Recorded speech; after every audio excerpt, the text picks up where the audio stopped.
So sabay na sila ngayon finally magsa-start for EAC. At Halalon. Pero dito, sa larong ito, he's bringing back Salado to the bench. I think Under goal stab, too strong. Lamino with the rebound.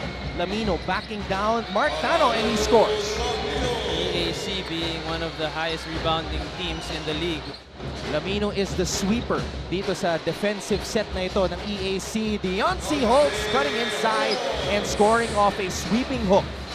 Yun nga, kailangan mag-gain itong si Deontay Holtz yung kumpiyansa niya ulit. Magaling sumundot tong batang to. Ito na naman siya, palayap na naman. Napakatulin talaga nitong si Giovanni Halalon na meron ng 4 na puntos at nag-enjoy ang mga tiga-Arellano.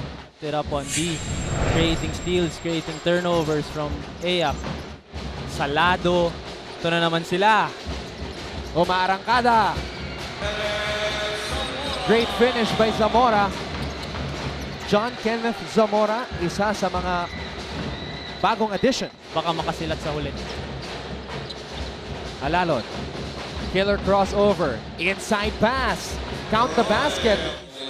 Giovanni Halalon with 6 assists pero ang ganda rin ng positioning itong mga kakampi niya. Alam kung saan pwesto.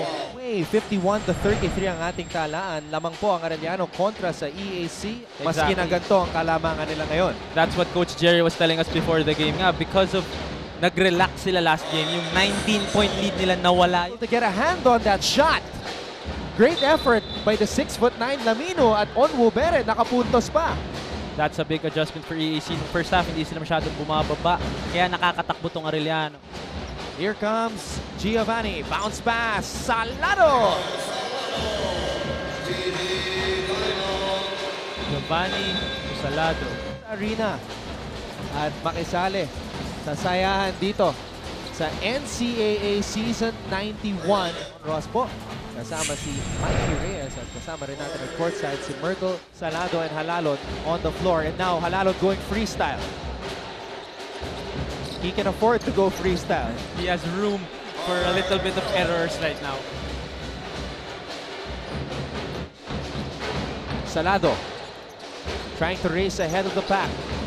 Pinasa kay Nichols. Nichols, nothing but net. Dagger.